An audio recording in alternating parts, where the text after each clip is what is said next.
Welcome to Integrated. This is the podcast where we seek to bridge the gap between the intellect and the will so that we can grow as disciples of Christ, surrendering all that we are and all that we have to the truth. Hey guys, welcome back to Integrated. My name is Angela Erickson and I'm so glad that you are here today. I've been asked to review a lot of books lately, interview authors, as well as people involved in films that are coming out and stuff. So I thought I will do a review. I promised Marcelino D'Ambrosio. I am so bad. My brain is terrible right now. Marcelino D'Ambrosio. See, I still need to practice saying that. But I promised him I would do a review of Triumph of the Heart. And then I also was asked to do an interview with an author about a book on modesty. And boy, I have a lot to say on that. So if that interests you, please stick around because that's going to be probably the bulk of this show today. I have a lot of thoughts about that. But anyway, before we get to that, please, if you're new to the channel, like, share, subscribe, do all that stuff. I think this conversation in particular about modesty is going to be pretty interesting. And then lastly, at the end of this show, I had a couple of questions that followers had asked me, and I figured, you know what, why not? I'll do a little bit of Q&A at the end. If you have any questions that come up, I will answer your questions at the end of the stream. So don't be afraid to ask those questions. Okay. Now, talking about Triumph of the Heart, my husband and I went on a date to go see Triumph of the Heart. There's been so much hype about it. I think anyone who's even remotely on like Catholic socials has probably seen stuff about it. And so we went to go see it, which we go on like 3 or 4 dates a year, maybe right now in this season of life. So we're pretty strategic. I think maybe one of our last dates was to go see Cabrini as well. So like that, it's pretty rare that we go see a movie. And if we do, it's probably a Catholic movie. I didn't do a formal review on Cabrini, but I am going to do one on Triumph of the Heart. So for those of you maybe who maybe somehow you missed Triumph of the Heart coming out, but it's a movie about St. Maximilian Kolbe and the last days of his life in the starvation cell with these other men who were also thrown in there with him, 9 men. And miraculously, they lived for like 2 weeks. Some of them lived as long as 2 weeks, but they survived for an extraordinary amount of time. And so this director who was struggling with his faith at the time was captivated by St. Maximilian Kolbe's story. He's Marcelino D'Ambrosio's son, Anthony. Anthony was the director of this film, wrote it, did all that stuff, and put it together because he felt this sense that St. Maximilian Kolbe was coming into the inner cell of his own suffering, is how he describes it. Having been, he was diagnosed with some incurable illness that at the time was giving him a lot of insomnia, just lots of suffering. So anyway, we went to go see this movie and I had very high expectations. I'd heard great things about this movie from my friends that saw like an early screening and everything. And I will say, like, I enjoyed it. I did enjoy it. I thought it was beautifully filmed for the most part. It was a very high contrast film to add to the drama, but also to highlight the darkness and the light, right? And it's a very dark subject matter. And so I guess that part to me was really beautiful. I here are some of the criticisms I heard, and particularly from one friend of mine. I don't know if he's watching, but he had strong thoughts about how St. Maximilian Kolbe was depicted, things like that. Some people felt like maybe he wasn't forceful enough in calling out the Nazis and doing this stuff in the film, because before he was sent to the concentration camp he was at, I think he was at Auschwitz. Before he was sent there, he was running a big Catholic newspaper undermining the regime. And so he was like a person of interest for the Nazis to capture and kill ultimately. So when he offered to die in place of this father at Auschwitz, they were more than happy to send him in the bunker. But that being said, there was some sense that maybe he wasn't as forceful as he would have been in real life because, you know, he was doing all this stuff to undermine the regime, and he's depicted as a more soft-spoken but joyful man. Like it's a soft joy. Like I don't know. I've known a few men in my life who are kind of like this, where they exude really a great deal of peace, and so they're not very bombastic. Like it seems almost like their interactions are more deliberate and not quite as in your face. But I actually felt like they did a good job balancing the two. Like he has a little bit of humor, and he's also singing Catholic songs and encouraging the other men down there with him to sing songs with him against the regime, and they get in a lot of trouble for it. And so he is directly undermining the regime while he's in the starvation bunker. It's just not that he's like yelling at them or like putting his foot down or being directly combative. It's this persistent undermining that he's doing, which I felt would likely have reflected his character. It's hard to know because I didn't know St. Maximilian Kolbe. And that's kind of the danger you get into whenever you're trying to depict in an art form a saint that you're not familiar with, right? That you've never encountered. It's like you're trying to recreate something that you're just never going to perfectly capture. And so, like, on some level, you have to be okay with that because it's a depiction, it's not who they are. So, that was one aspect. Now, artistically, I would say it was overall very beautiful. The storytelling was great. Sometimes some of the other men depicted in the cell with him had very defined backgrounds. And I think that was another thing that people were thrown off by. Were like, there's a gay man and there's yes. We are giving honest reviews on this channel. So it's actually I wanted to title it an honest review because some of it like pains me what I'm about to say. And it's because I want good Catholic art. And I think sometimes as Catholics we're like, oh yeah, everything's amazing. Everything is like we're sort of like everybody's cheerleader, but we're not calling them to excellence necessarily.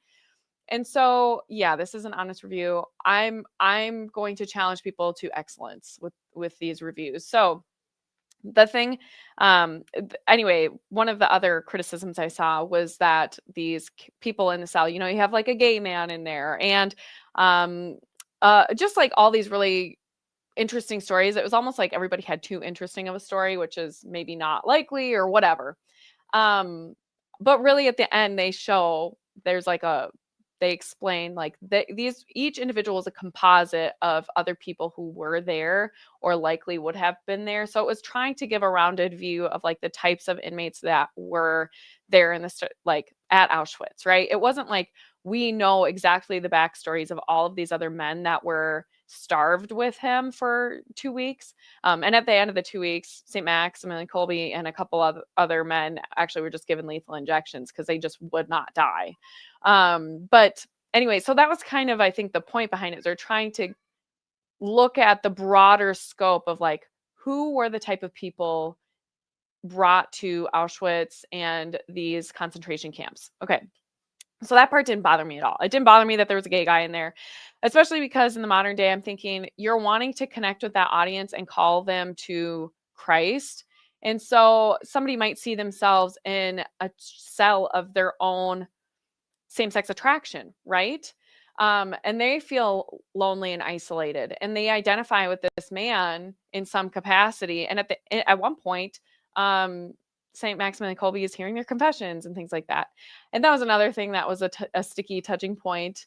And my husband said, well, it's not like he can get these men through OCIA or whatever in the time of a film, right? So, we're talking about totally different circumstances. So yeah, if these men converted at the end of their lives and he's giving them the sacraments, he's doing the best that he can given these extreme circumstances. That did not bother me at all. It didn't bother me that he was hearing the confession of men that may or may not have already been baptized Catholic. But anyway, so that was like another thing. Now, here are the things that I would have liked to see more of. Because I thought like some of the underlying storylines were really great. Like the opening of the movie really depicts two lovers who end up getting torn apart by the war as he goes into the war. There is also displayed like a really beautiful friendship that has developed between two of these men who were fighting the war side by side together. And you see the love that they have for each other, that fraternal love that they have is at least described in the movie by St. Maximilian Kolbe's character, that inspired him to step in place of the father, so of that father that was going to be killed instead. So anyway, I loved that stuff. That I thought that was beautiful storytelling. And the part that I didn't like, the couple of parts that I tended not to like, if I'm being 100% honest, and this is the honest review, I actually really did not care for the depictions of Our Lady and our Lord. I like hate saying that because I feel like I understood why those depictions were included. I don't know what it was about those scenes. I don't know if I felt like maybe the costuming wasn't right. Um, the lighting kind of got weird at some parts. I don't know. I don't know if it just wasn't filmed in a way that felt cohesive, if I'm being totally honest. And I think the idea behind those scenes was perfectly lovely. There are several scenes where, like, Mary, Our Lady of Sorrows, is depicted, that kind of a thing. And there's even a scene, it's kind of like through a montage where Christ is depicted in the cell with them. Um, I don't know, it just didn't feel right. I guess it's like a bad this is where, like, my honest review, is bad. I don't have a clear explanation. I don't know if you're watching and you also saw the movie, let me know what your thoughts were of those scenes, because it was like the costuming didn't seem right to me or something. Like, I don't wanna say it this way, but it almost looked cheap, which I doubt it was. I so and that's where it's like, I'm not behind the scenes. I don't know what they're doing back there with the lighting and the framing, and, how they're doing all that stuff. I don't know. They took an artistic liberty there and they went for it. I just didn't feel like it worked with the rest of the film, if that makes sense. And I don't exactly know what it is, but the costuming was maybe off for me. I'm not totally sure. But other than that, I would, and that's not any reason to, like, not go see the movie, right? I thought it was a great movie. Highly recommend it. I love the contrast of light and dark and just what that represented, because even in the darkness of the cell, you see so much more honesty and beauty in there than you do see at the Nazis' home. And you see his whole life falling apart. Yes, Veronica. She's got to make an appearance, right? I'm live for the first time in a long time, and she has to make an appearance.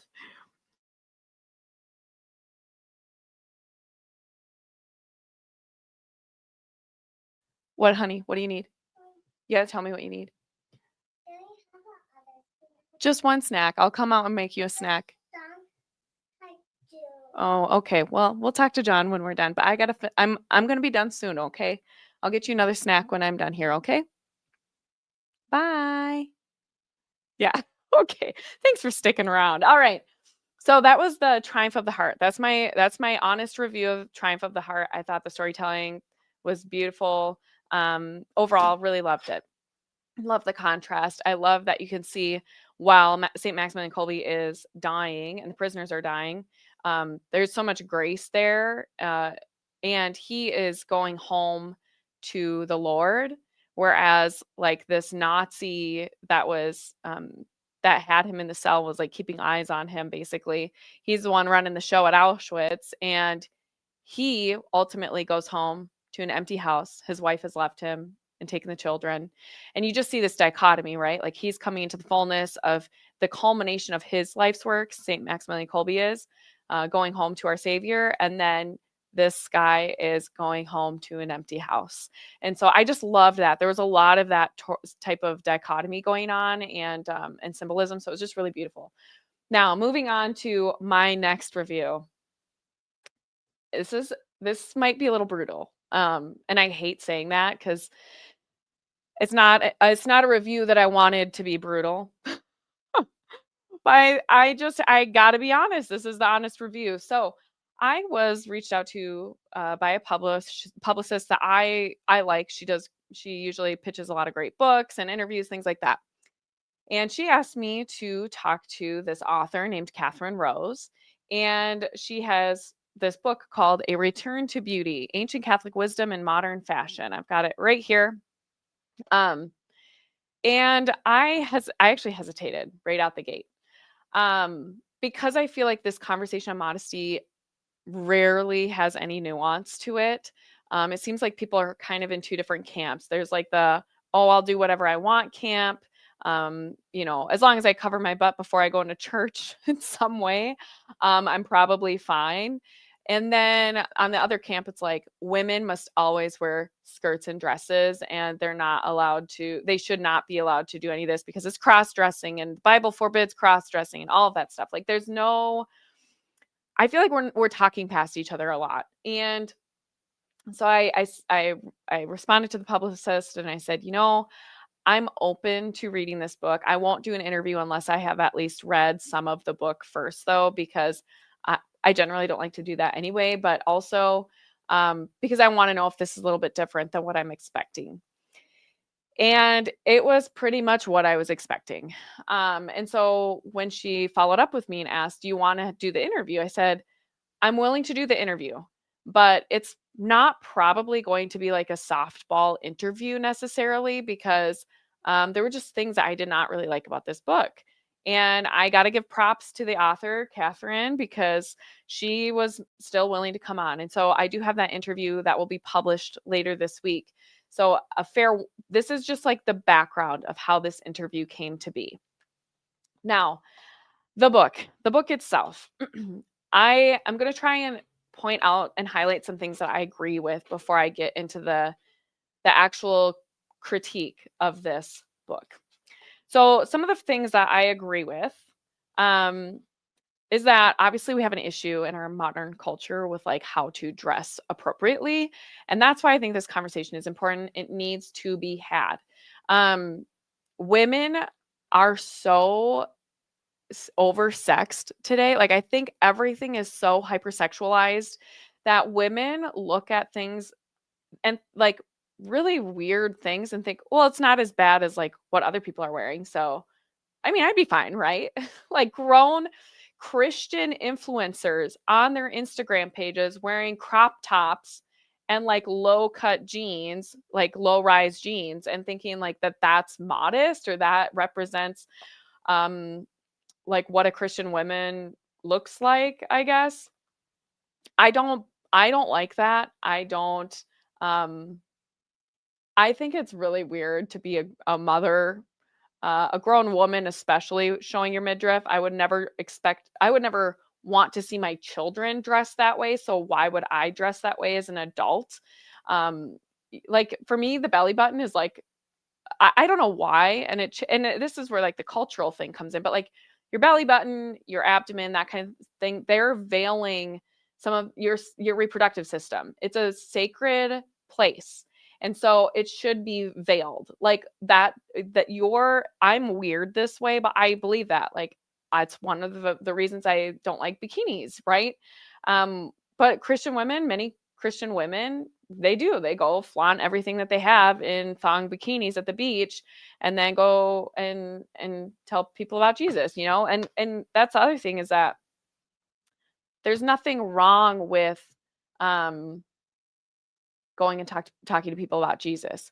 I think part of living an integrated life though is being able to bring together this life where we are expressing in what we say, what we do, what we wear. We're bringing that in and we're expressing in an exterior way what we know to be true on an interior level in our spiritual lives. Like that's the essence of modesty is how do we look at our interior lives, what it means to be in relationship with God? What does that mean about me as a person and my own being? What did God design me for and how can I express that? And I don't think wearing bikinis as an example expresses the inherent dignity that we have and that we have been bestowed by our creator as an example. Same with crop tops and low cut jeans or something or mini skirts, those are not the things that reveal the inherent dignity that we have. So anyway, I agree with Catherine. Like we need to have a reckoning in a way on that issue in particular. Now, of course, St. Thomas Aquinas makes different arguments and she talks about those in the book, in particular later in the book. I actually had a hard time even getting towards the end of the book. And here's why. Even this is when she kind of starts more on I would say a fairly superficial level, a discussion on modesty, and then builds on that towards the back where we get into more of the philosophical discourse of and perhaps somewhat theological discourse on what modesty means. But she actually states like she wants to move away from the language of modesty and she wants to talk about loveliness. And this is where my review starts to get like, I don't know, it wasn't for me.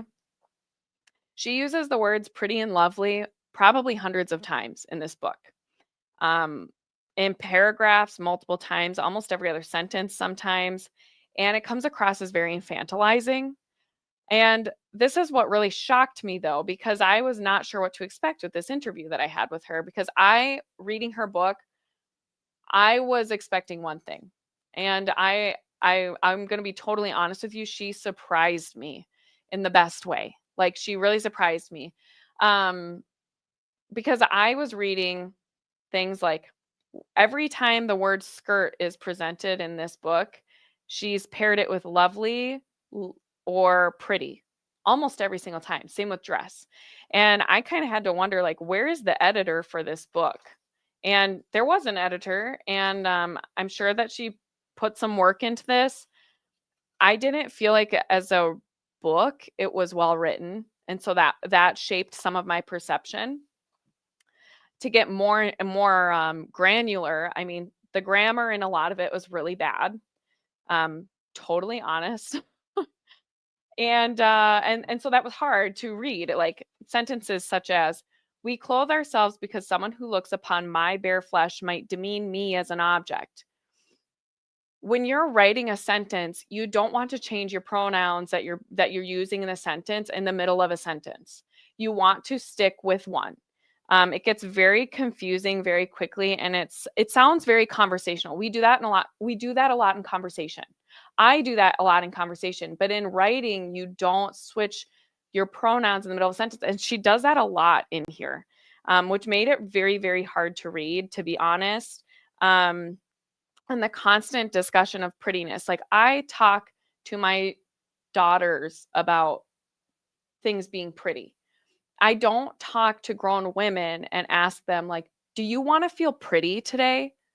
I almost felt like I felt like a Pavlov's dog reading it, and I felt like she was wanting me to identify like dresses and skirts with pretty, like so that every time I see a dress or a skirt, I think pretty, pretty, pretty dress, pretty skirt, lovely dress, lovely skirt. And I just felt that was like not it wasn't befitting of a grown women having a discourse on the fullness of truth about the dignity of the human person. I don't know. So that part, honestly, it made it hard for me to read. I'm just, again, I'm just trying to be honest. I like hate this so much. Um, but I want to be honest. Like another sentence. Let's begin by defining the vice of vanity. Vanity is an inordinate desire for human approval, a desire to attract attention for my glory. Yeah. See, like we're talking and all of a sudden interjecting like my glory in there. We're talking about me again, even though that's not how the sentence started. Like it's just there's a lot of that. So a lot of it was just grammar. Another thing that I found really interesting was I didn't feel like maybe all of it was as well researched as I would have liked to see. For example, she talks about in one of the chapters about how jeans came to be. And she says, jeans, however, are made of denim, an industrial fabric made for manual labor during the California gold rush. No, that's actually not when denim was created. It wasn't created in the 1800s for the gold rush. It was created in France in like the 600 or 1700s in denims in the 1600s. I have a note here. So the need for a fabric for utility specifically was developed in France long before the gold rush. It came and became popular in the US during the gold rush. But I mean, it was just simple. Like that's a pretty simple thing you can look up. And it's an important fact. It's actually, I don't want us to pretend like people coming to America in the gold rush, working in the gold, working out there developed this new fabric, and that's how we got jeans. No, they created this fabric for workers, things like that, and denim is more um, it's just stronger than other fabrics. So, just stuff like that, I felt like could have been better researched. And I felt like it was a little bit, I don't want to say she was being dishonest or anything. I don't want to ascribe motive where there was none. Maybe that's what she had found. But it's pretty well known that denim, that's where you get the word denim, is considered to be the place where denim was created. So, that being said, I actually had a hard time getting more into the philosophical arguments because by the time I got towards the last few chapters, I was done underlining pretty and lovely, prettiness, loveliness throughout the book. Um, that I just was like, it just did not feel like it didn't feel like it spoke to me on the level of like, I'm an adult woman. I'm open. I've done the Marian modesty thing. I got rid of all of my jeans for a couple of years there, and I wore skirts and dresses. And do you know what I found? It was really hard to keep up with a bunch of little kids. I personally had a very hard time with it. Going out in the garden, doing stuff. My skirts would get caught on stuff and rip all the time, and then I'm trying to learn how to mend my own clothes because I can't afford to buy new skirts every time something rips. And it just wasn't practical because the other problem is that fast fashion has ruined women's fashion. It has absolutely obliterated it. Most of the fabrics that are used are made of plastic. And so and they're cheaply made. They're very cheaply made. And so like if you really want a wardrobe that is made of durable fabrics that are both nursing friendly, maternity friendly, that will help when I feel like an accordion. I've had 6 kids in 9 years. Um, I feel like an accordion. I'm getting bigger and I'm getting smaller. I'm getting bigger and I'm getting smaller. And a lot of clothes just aren't designed for those seasons. And there's more of that coming out now. But then the other problem you face is the fabric durable? And 9 times out of 10, it's not. And so you can spend a fortune. Like the people who are able to wear really lovely, pretty, beautiful dresses every other day made of high quality fabrics either don't have a bunch of kids doing stuff and aren't chasing a bunch of kids around, um, or they have money where they can afford really nice, high quality clothes. Um, that's not to say thrifting isn't a thing. You can absolutely go thrifting. I know women who are making their own clothes, but the other sad thing is that most of us don't know how to make our own clothes. And we don't know other women that are making clothes or know how to do that. Like we have a couple generations of women who lost these skill sets. And so I feel like that's just another aspect that people forget. Like we've created, and a lot of that is because women were going into the workforce in mass, that these skills that women have had for millennia got lost because everyone was a girl boss. And now we have factories that can just produce clothes in high volumes and you can just go buy them now with the money that you earned while you were working. You know what I mean? Like I don't know how to sew. Like I've tried to teach myself. I don't know how to mend clothes. I've tried that and it didn't go very well. I was not good at it. I'll be totally honest. That's not a skill set that I have been able to teach myself very well.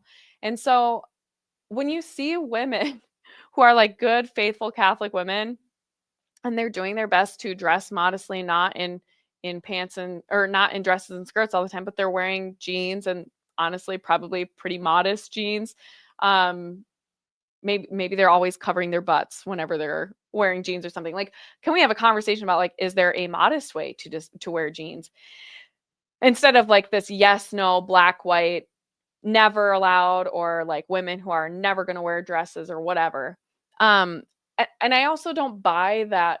This is where people are going to think I'm a modernist. I don't buy that women are never pretty or cute in jeans.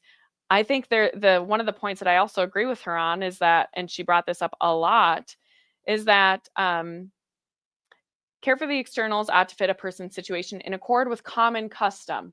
And that is from St. Thomas Aquinas. And it goes along with this Aristotelian idea that like the common custom is the unwritten law, right? And so like you don't have to tell everyone what the law is because it's a kind of this unwritten custom and rule.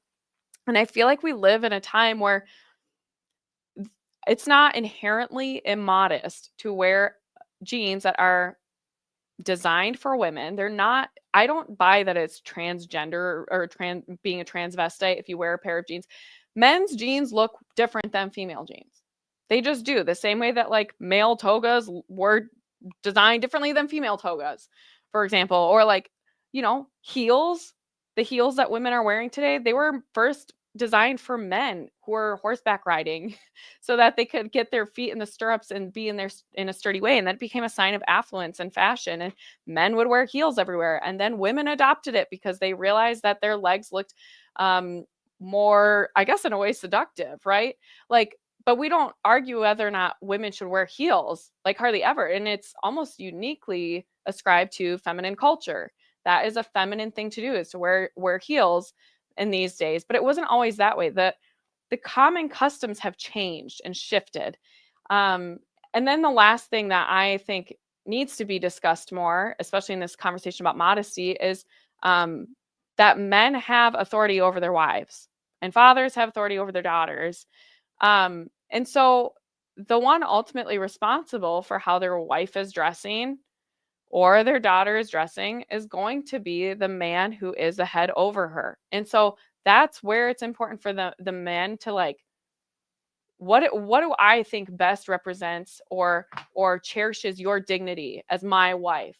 How do I protect your dignity? Like, that's the question. The question isn't, is this right or is this wrong? It's like, how do I protect the dignity of this person that I love so that we're not bearing on display those things that are meant to remain intimate, right? I think those kinds of questions need to be asked. And on the flip side, we need to have more conversations about male modesty. Like I had to laugh yesterday. I saw a clip of Brandon Lake singing at Charlie Kirk's memorial service. God bless him. He's an amazing artist. That's fine. He's an incredibly talented voice. But like his shirt is like almost halfway down his chest, like wide open. And to me, I'm like, I think that's immodest. Like, I don't think men should be walking around bearing their chest either, if I'm being honest. There are a lot of traditional men who would say like wearing shorts in public would not be modest, but we don't see people online harping about that as much, right? But male decorum, male modesty has also decreased. Men out on their mowing the lawn with their shirts off, that kind of stuff. I mean, you do see some of that stuff. You see men in tiny little Speedos. Oh my gosh. I went to the beach this summer and there was one day I was like, why is this guy over there in like this tiny little Speedo? I just like, why? It's the same thing. And like people don't generally get as worked up about that. It's just I don't know. The conversation is so much bigger than like pants and skirts and dresses. And I just felt like a lot of this book was somewhat infantilizing. But then when I interviewed her, and this is where like the positive, and I'm encouraging you to listen to the interview. She describes, I didn't see her describe this in the book, but she explains that she feels like wearing skirts and dresses has become more of a devotion for her. Like this is a devotion that she has. And I think that's great. And I love that language of describing this as a devotion. Getting one of those chastity cords, like the St. Joseph chastity cords that you can get and tying that around your waist. I think that's a beautiful devotion. For example, choosing to wear beautiful skirts and dresses to dress lovely, as she would say, that's a beautiful devotion. I love that. And I love that she's able to do that and she feels good about it. But what I don't like is the other thing. I have to say this before I forget it because this was another story. She describes a story of a friend of hers who had always been an athlete and ended up having a miscarriage and felt like this one really bothered me. I'm going to be totally honest. As someone who has suffered miscarriage, this really bothered me. She describes this friend who always wore athletic clothing and that kind of thing, has a miscarriage and is devastated because she felt like her body was broken. And she, Catherine, I don't know if she intended to do this, but she kind of ascribes that, like, basically she felt like, how do I phrase this? The way she writes it makes it seem like, well, once she started dressing in a lovely way, she no longer felt like her body was broken. And that's just not, that's not it. That's not it. I mean, I felt like my body was broken after my miscarriage. And every woman I know who has experienced miscarriage has felt that way. That's a normal way to feel. And it has absolutely nothing to do with what what the woman is wearing. It has everything to do with the fact that her baby died in the womb and something was not right. Something was, it felt broken. And and like, you might feel more confident in a dress, or you might feel more feminine, or what have you. Um that doesn't change that you felt broken. And I just really did not like, there were quite a few stories in here where I was like, I wouldn't have put that in a book. I just would not have put that in a book. And so, yeah, I recommend you listen to the interview. And even if you want, if this topic interests you, go ahead and get the book and read it. And I would love to hear your thoughts. I'm not trying to color anyone's perception necessarily. I just feel like if you guys listen to the interview, you go by the book, and then you're like, how come how come, like, none of this stuff was addressed in the interview? Well, the reason a lot of this stuff was not addressed in the interview is because she surprised me. Number one, she actually, I think, is very intelligent. Um, I think that she is very well read. And so, like, it almost felt like the book did not reflect her, which was the other thing that was really weird to me. Um, I feel like usually you get a good feel for an author when you read their writing, and I did not get an accurate feel for, like, who she is, I guess. I don't know. It was really interesting. Or maybe I went into it just way too critical because I was like, yeah, here we go again. I don't know. I'm trying to be honest on both sides of it. I'm trying to give everybody the benefit of the doubt. But this is how it came across to me. I didn't feel like it was well written. I don't think it reflected her intellect.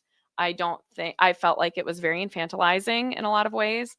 And there were a lot of stories in there that didn't need to be in there to make a point, and even some things where I was like, I just would not have said that or shared that. So those are my reviews for today.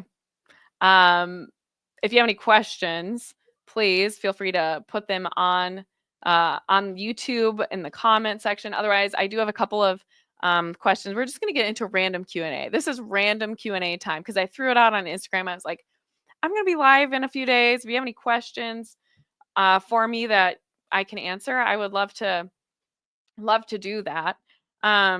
Just because I feel like I don't have as much time to connect with you guys as much as I would like to. So here's the first question. While you guys are maybe thinking of something, whether it's homeschool related, we're homeschooling again for the year. We're like doing all that stuff. There's just lots. I feel like there's a lot going on in the world right now. So whatever you want to ask away, but let's get started. So now that we're moving into this segment, how to not get overwhelmed by so many prayer intentions. I struggle with panicking over them. The first thing that jumps out at me about this particular question is the underlying anxiety that it expresses. Um, some of you may know this, but most of you probably don't, as I significantly struggle with anxiety, like really bad. In fact, if you could pray for me, I that would mean the world to me. I mean, I just had like a full blown panic attack last week, and it's weird because I've always suffered from anxiety. I didn't know it until I was in my 30s. I didn't know what that was that I was experiencing because I just thought that that was like normal life, and it's not, and it has escalated between babies, and um, just I think a lot of hormone changes has really made that tough.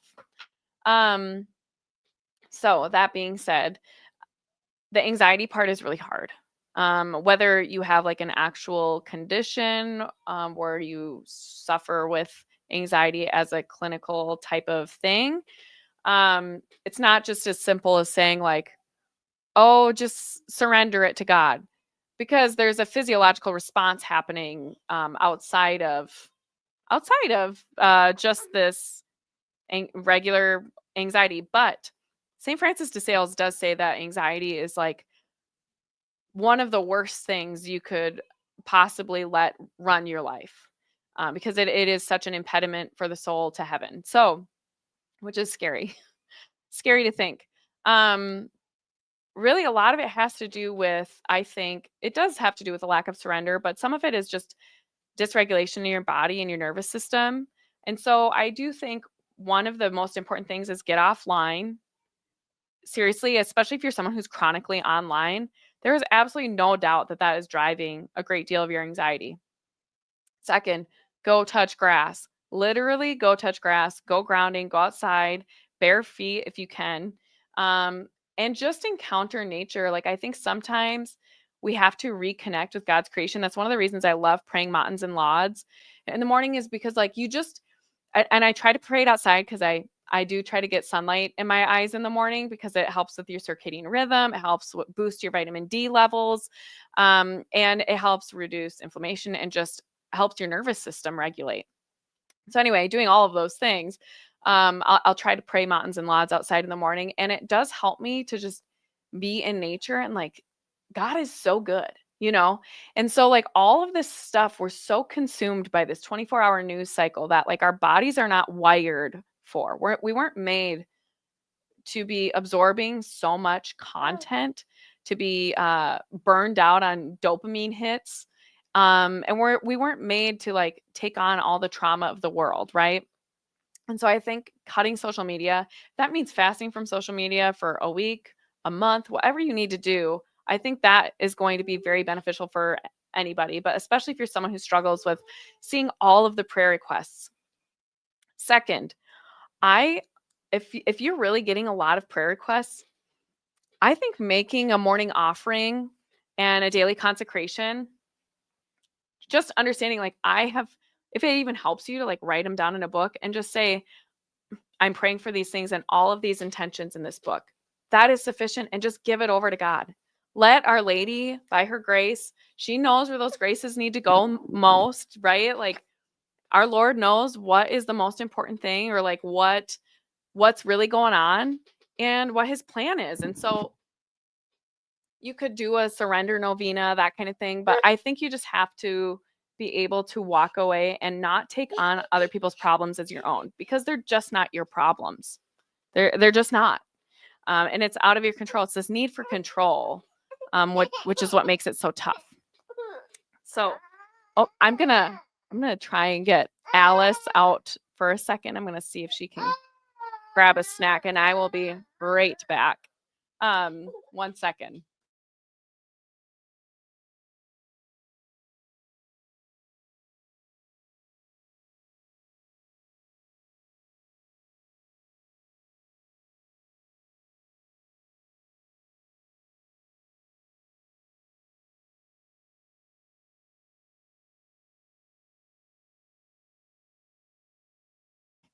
Wow, we're back. Okay. So I like, practically speaking, I think to re-regulate your nervous system, get offline, delete all the apps on your phone, anything you don't actually need, and go be present with people in your life, like one-on-one, actually reconnect with people in real life. We're designed to be physically close to other human beings. Where does like even babies, you can look at a newborn baby, their bodies regulate skin to skin contact with their moms. Our spouses, we actually, our nervous systems, if we have a healthy relationship with our spouse, our nervous systems regulate skin to skin contact with our spouses. Do you know that? Like, we're designed to be interrelational. And so, if you're really having a hard time with anxiety, that's like one of the things that hugs, like, I love hugging my husband, especially, of course, but like, and my children. One of my favorite things about just hugging people is knowing that like our hearts are beating right next to each other. And I think that that's really special. Yes, John, this is the last time and then you need to leave. No. Shut the door. Don't come back. I'm going to be done soon. Okay. Okay. So that's my thought on that. If you're not willing to delete your social media or anything like that, then I don't think you're serious about cutting the anxiety from your life. And that's my challenge to you. I think that you're not serious about getting out of this thing, because you have to rewire your brain, and you have to create space where your brain can be rewired um, in that way, and learn how to down regulate. So that's probably my biggest recommendation. Now, I had one more question that I saw here. Where was it? Okay. How to not get overwhelmed by some. Oh, sorry, I just read that one. Where's the other one? Oh, there it is. How to keep modesty of speech with male coworkers. I found that to be a really interesting question. So, how to keep modesty of speech with male coworkers. That one I like thought about for a while, because um so much of that is like context, I guess. It's hard to know exactly what you're thinking about. But I think modesty of speech with male coworkers, essentially, I don't know if you're married or not, but just don't ever say anything to them that you wouldn't say to your spouse, like say in front of your spouse, right?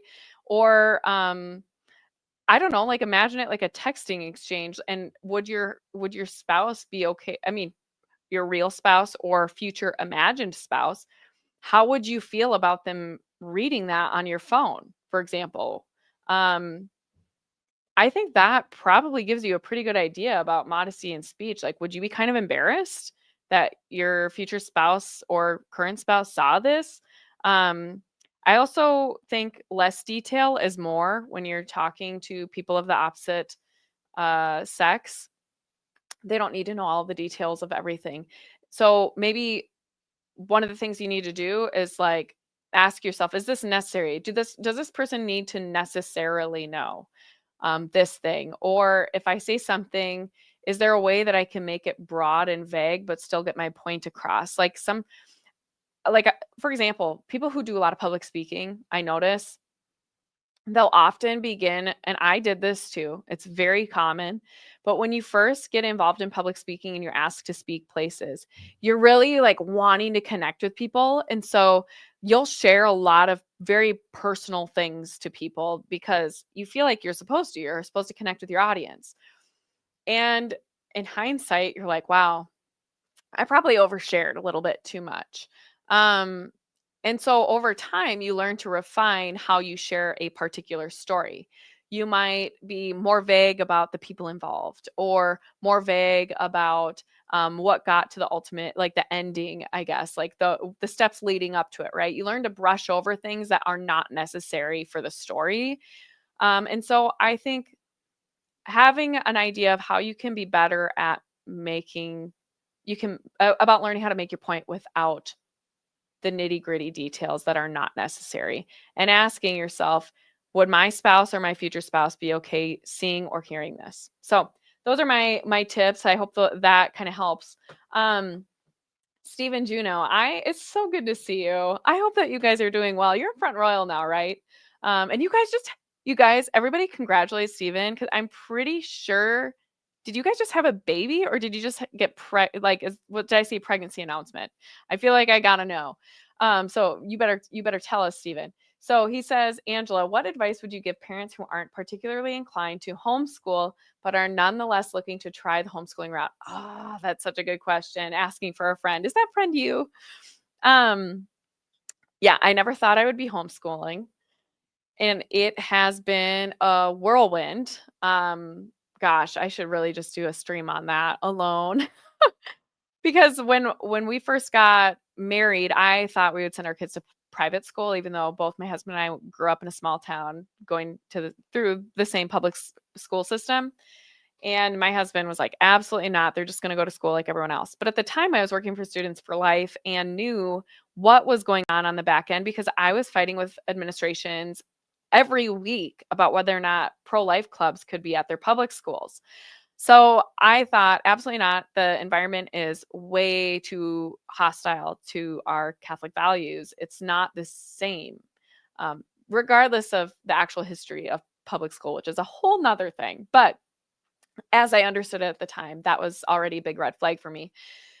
The thing that threw us into homeschooling was realizing we probably, especially at the time, could not have afforded private school, but also seeing that the families that we knew that were the highest functioning, where you could just sense the love. It was just the most edifying experience to be around these families. They all homeschooled and they were raising good, virtuous children. And so that was the thing that really sealed the deal for us. Like, okay, we're going to give this a try.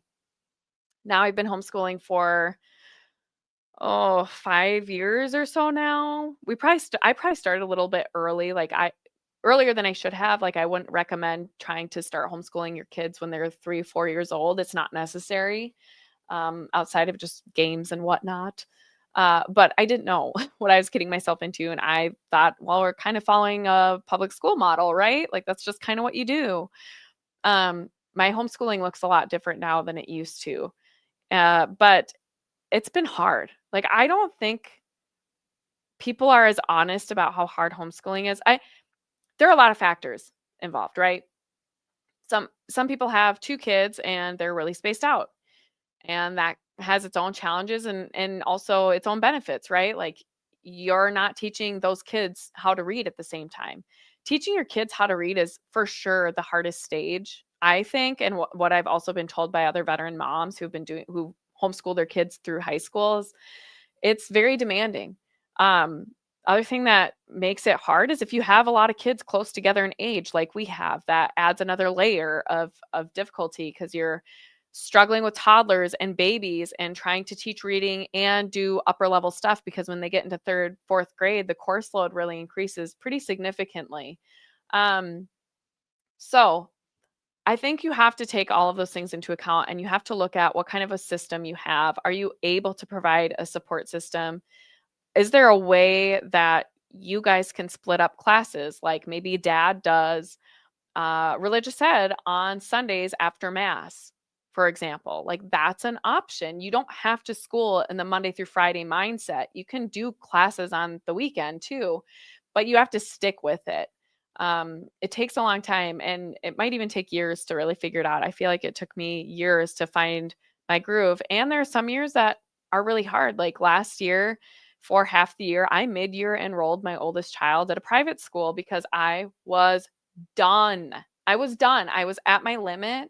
And especially with a newborn and stuff, like I didn't think I could do it. And I'm not sure that I could have at that stage because kids go through stages developmentally too. And it was getting to a point where I was starting to resent my child.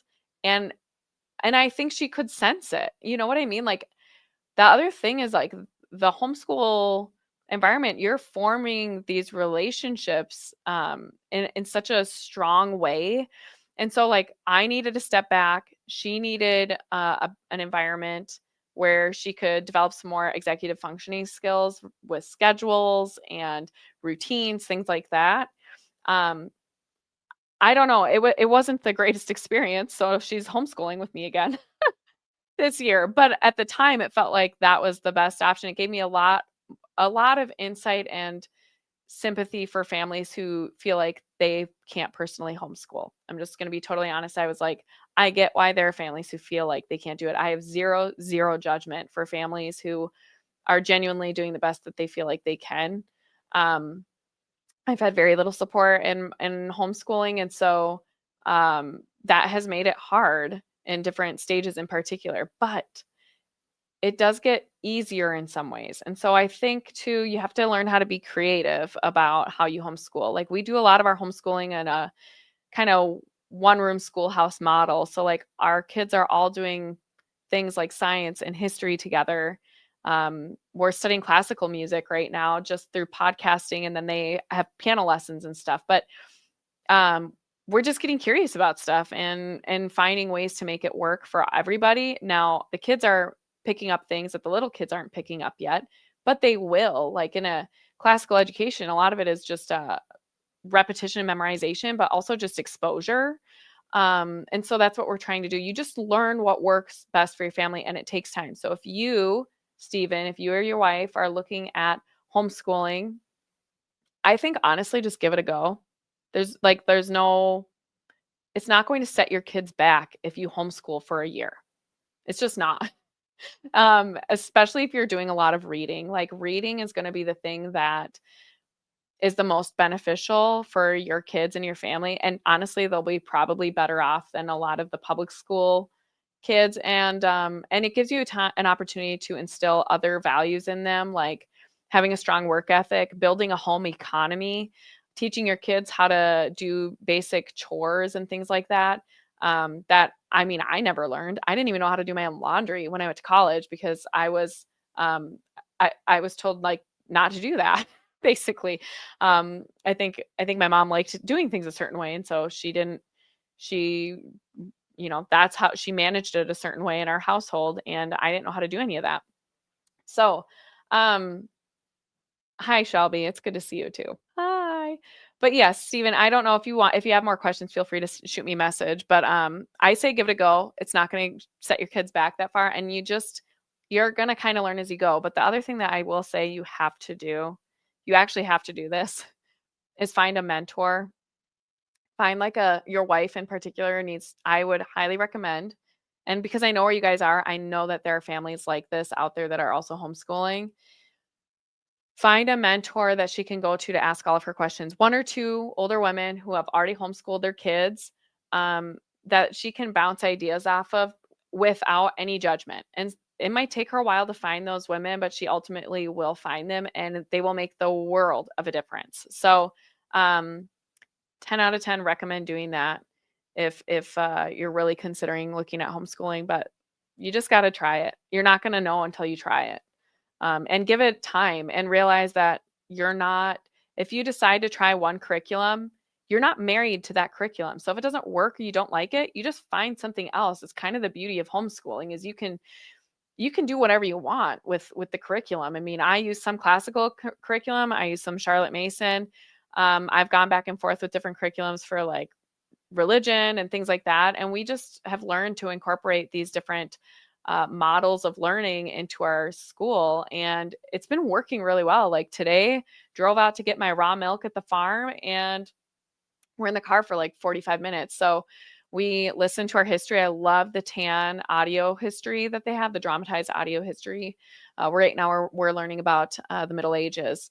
But then we also learned about classical music. We're listening to a podcast that for like beginners of classical music. My kids are super hyped into classical music for some reason, but I actually love it because I feel like if they're going to a public school, the other kids would be like, "That's so lame." My kids are like, "This is amazing, this is so cool. We're learning about orchestral arrangement and the piano and where the piano came from and all that stuff." And so like it's not clouding what they perceive to be cool, right? They're just exploring stuff. And so we did all that, and they also did some of their math work. My older kids did their math because the curriculum we use, they actually have like a video instructors for each class. So now I can just play the video and listen in and check their work and make sure that they're getting the math. So it just the character changes as you go, but you can pick and choose what you want, and you're not married to anything. So that was a really long answer. I'm so sorry. I'm very passionate about homeschooling, but yes, if you have any more questions, even just let me know. I think you should give it a try. And if it doesn't work out, give it 1 or 2 years. If you're still like, yeah, this isn't working, then send them to school somewhere where you feel comfortable sending them, where you know that they're going to be safe and where you know that they're going to work with you as a parent, and because they know that you're the first primary educator of your children. So um, anyway, thanks you guys. Thanks for tuning in for my honest review, the honest review. If you want more honest reviews, let me know in the comments, and I'd be happy to do that. And if you have any more questions or want to submit a question for my next Q&A, you can send me an email at angela@integratedangela.com. And I hope that you guys all have a really wonderful week. God bless you.